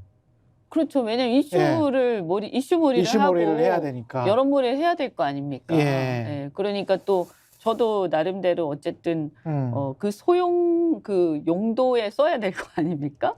그러니까 예를 들어서 예. 뭐 저를 복당을 하고 뭐 굳이 이렇게 해가지고 같이 함께 하자 이렇게 해서 했는데 예. 뭐 그냥 어떤 지역구에 뭐 가가지고 어떤 자객 공천 뭐 이런 식으로 해서 뭐 이런 정도의 그 용도로 쓰려고 하는 건 아니겠죠. 예. 제가 생각할 때는. 민주당에 복당을 하면 네. 어떤 민주당을 만들고 싶으세요? 만약에 다시 복당을 한다면? 저는 제가 가장 큰 목표는요. 예. 저는 어떤 당이든 대한민국을 좀 더 발전시킬 수 있는 그리고 우리나라가 좀 더 업그레이드 하는데 기여할 수 있는 당이 좀 나와야 된다. 지금 계속 퇴보하고 있잖아요. 그러니까 이렇게 얘기하면 사람들이 되게 좀 이상하게 생각할 수도 있는데 저는 사실 애국심은 굉장히 충만한데 당에 대한 진영에 대한 이런 게 좀 다른 사람들보다 약한 편이에요. 예. 그러니까 내가 이 당에 있어도 상대 당이 대한민국의 발전에 도움이 되면 얼마든지 손잡을 수 있다라고 저는 생각을 하고 그리고 또 내가 속해 있는 당이라도 이 당이 만약에 대한민국 발전에 도움이 안 되는 행태를 계속하고 있으면 이 안에서 이걸 바꿔야 되는 거죠. 그래서 국민을 향해서 좀 더 떳떳한 정치를 하고 싶은 거기 때문에 기준이 항상 거기가 있는 거거든요. 예. 그러니까 만약에 민주당으로 본다면 제가 볼 때 민주당의 아쉬운 점은 뭐냐? 왜 민주당이 좋은 점은 뭐고 아쉬운 점은 뭐냐? 이것을 저는 두 당을 다 경험을 하면서 정리가 비교적 잘 돼 있는 편인데 민주당의 좋은 점은 뭐냐? 그래도 어떻든 사회 운동을 하든 학생 운동을 하든 그게 기득권화돼서 비난을 받기도 하지만 이분들이 처음에 그런 어떤 운동을 할 때 마음가짐이라는 것은 공공선에 대한 의지와 자기 헌신이 있는 사람들이에요. 그렇죠. 이게 이제 국민의힘하고 차이예요. 국민의힘은 이렇게 출세와 어떤 성공 가도를 쫙 달리다가 뭐 다 이런 건 아닙니다. 거기도 꼭 그런 건 아니지만 그렇죠. 대체적으로 보면 예. 성공 가도를 쫙 달리다가 야 나도 이제 한번 배지 달고 이렇게 명예를 좀 누려보겠다. 그러면서 좋은 일도 좀 하고 좋은 일도 뭐 전혀 없는 건 아니에요. 공공선의 의지가. 하지만 그것이 정말 뜨겁진 않다는 거예요. 제 얘기는. 근데 여기는 정말 뜨거운 분들이 계세요. 그리고 정말 놀라울 정도로 그 의지와 열망은 제가 정말 감동을 하고 사실 저는 훌륭하다고 생각을 해요. 근데 문제는 뭐냐면 그것이 뜨거움으로 너무 가득하다 보니까 조급하고 현실적이지 않은 경우가 너무 많아요. 문재인 대통령도 제가 그 탈당하기 전에 문 대통령이 어쨌든 간에 저를 이제 좀 잘 설득을 해요. 탈당까지는 아니지만 그때 이제 제가 비주류로 있었으니까 그래도 이제 재선 의원이었고 그래서 같이 독대하면서 식사를 한 적이 있어요. 근데 그때 이제 굉장히 뜨겁게 남북 관계에 대해서 말씀을 하셨는데 그게 이제 제가 듣기에는 정말 좋은 얘기지만 현실이 그렇지 않다는 거예요. 왜냐하면 상대인 북한이 그렇게 뜨거운 사람들이 아니거든요. 저는 굉장히 우리가 경계도 해야 되고 사실 잘 지내야 되지만 매우 이제 그 사실 위험하기도 하다라고 생각하거든요. 근데 이런 점에서 저는 조금 더 현실이 직시하고 경제 같은 경우에도 이미 대한민국은 글로벌 경제 안에 들어가 있고 그렇죠. 그 다음에 더 중요한 것은 이미 이제 어떻게 보면 소위 옛날에 민주당을 지지했던 그 이렇게 좀 깨어 있는 혹은 뭐 학생운동권 뭐 이런 세대들조차도 이미 그들이 50대, 60대가 되어서 대한민국의 주류가 돼 있는 거예요. 그리고 중산층에 상당히 살만한 사람들이 돼 있거든요. 그렇죠, 그렇죠. 예, 그게 네. 현실이에요. 네, 그게 현실입니다. 그러면 예. 이분들이 바라는 게 뭐겠어요? 자기도 잘 살고 싶고, 자기도 집을 사고 싶고, 자기 아들, 딸들도 교육 잘 시키고 싶고, 성공하고 싶고, 이런 개인적 욕망을 다 갖고 있고, 저는 그것이 지극히 정상적이고, 그런 것이 자본주의 발전의 원동력이에요. 국가 발전의 원동력. 그렇죠. 그 이기심을 나무라기만 하면 안 된다. 그럼요. 그 건강하면 되는 것이지. 예. 그런데 이제 이런 점에서 저하고 좀 차이가 나더라고. 그때 있을 때 보니까. 그래서 약간 운동권 특유의 어떤 근본주의적인 생각들, 순혈주의적인 생각들 그런 것들이 상당히 있고 또 그들만의 어떤 집단을 이루면서 약간은 보면 집단주의적인 것도 있고 그것을 저는 패권이라고 얘기를 했는데 예. 근데 그게 민주화 운동을 할 때는 통했지만 이제는 수권 정당이 돼서 이 글로벌 경제 속에서 대한민국이 한 단계 선진국에서 업그레이드하는 과정에서 이 40대, 30대 이 글로벌한 인재들을 이제 수많은 인재들 위해서 통치를 해야 되는 상황에서는 그런 생각 가지고는 안 되죠. 그래서 우리가 서울의 봄이란 영화를 보면요. 그 영화에서 가장 문제가 뭐냐? 이게 이제 저항해서 싸우는 사람이 있고 불의한 사람들이 있지만 일단은 무리가 있지만 이 싸우는 사람들이 뭐냐? 굉장히 정의로워야 되고 첫째. 두 번째는 유능해야 돼요. 그래요. 예, 예. 그래야 싸움을 이기는 거예요. 이겨야 되는 거지 못 이기면 소용이 없어요. 이겨야 된다라는 것은 저는 선거만 얘기하는 게 아니라 선거 이후에 집권해서 성공해야 되는 거예요. 사람들한테 잘했다 소리를 들어야 되는 거고 그건 현실적으로 그런 욕망도 채워줄 수 있어야 되는 거거든요. 그렇죠. 예. 그러면 여기에서 저는 그 유능함에 대한 얘기를 하고 있는 거죠. 그래서 정의로운 거는 알겠다. 그리고 뭐 약간 부족한 점이 있다 하더라도 상대적으로 훨씬 더 공공선에 대한 의지가 뜨거운 사람들이 모여있는 것도 맞다. 그런데 이 뜨거움이 조급함으로 인해서 설익은 정책들이 남발되고 지금 시험적인 그러니까 이 검증되지 않은 정책들 소위 이상적인 그래서 어떻게 보면 서구 사회에서는 이미 실패하기도 한 그런 정책들이 마구 남발이 돼서 결과적으로 더 안 좋은 결과를 갖고 왔을 때 다시는 집권할 수 없게 되는 거죠. 사실은 문재인 정권 때의 그런 부동산 정책 이런 것들은 국민들한테 트라우마로 남아있는 게 현실이거든요. 그럼 이미 그때도 우리가 경제를 좀 아는 사람들, 시장을 아는 사람들은 이건 아니라고 다 얘기를 했단 말이에요. 그러면 이런 부분에 대해서 저는 일단 완벽할 수는 없다 하더라도 문제의식을 공감하는 데서 시작이 된다. 그리고 우리가 좀 더 잘해보자. 이렇게 열린 마음으로 생각해야 되는 거예요. 근데 예. 그런 얘기가 시작이 되면 잘못한 게 없어. 왜냐하면 그때 책임이 있는 사람들 중에서 그렇게 얘기할 수 있잖아요. 그죠? 이해는 합니다만 그렇게 해서 만약에 이제 입장을 바꾸지 않고 그 다음에 국민들한테 새로운 비전을 보이지 않고 또 비슷한 행태로 예를 들어서 윤석열 정권이 너무너무 못하기 때문에 심판을 막 해서 예를 들어서 혹여라도 지금 같은 상황으로 가면 탄핵도 전혀 배제할 수 없지 않습니까? 그러면 만약 그런 위기 상황이 왔다. 이랬을 때 그냥 와 해가지고 양당제니까 그냥 반사적 이익으로 정권을 잡았다.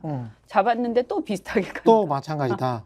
이렇게 가면 이건 나라의 입장에서 너무 필요하죠. 국민과 예. 우리나라의 우리 불행하죠, 전체 불행해. 대한민국 예. 이런 불행이 어디 있어요? 예. 그러니까 저는 절대 그래서는 안 된다라고 생각을 하고 그걸 내가 도와줄 수 있으면 내가 도와주겠다. 그런데 도와줘서 이게 뭔가 같이 이렇게 시너지가 나야 되는데 그게 아니고 파열음만 나고 어려워진다면 그것은 서로에게 도움이 안 되는 거 아니냐. 예. 이런 이제 걱정을 하는 거죠. 예. 네. 아직까지 그런 단계. 예. 다음 주에 다시 모시고 어떤 이야기를 할지 모르겠습니다. 네. 예. 다음 주에 한번 다시 모셔야 되겠네요. 예. 네. 여기까지 하겠습니다. 이현주 전 국민의힘 의원이었고요. 예. 내일은 조수진의 정치 본색이 이어지겠습니다. 지금까지 저는 최경영이었습니다. 고맙습니다. 네.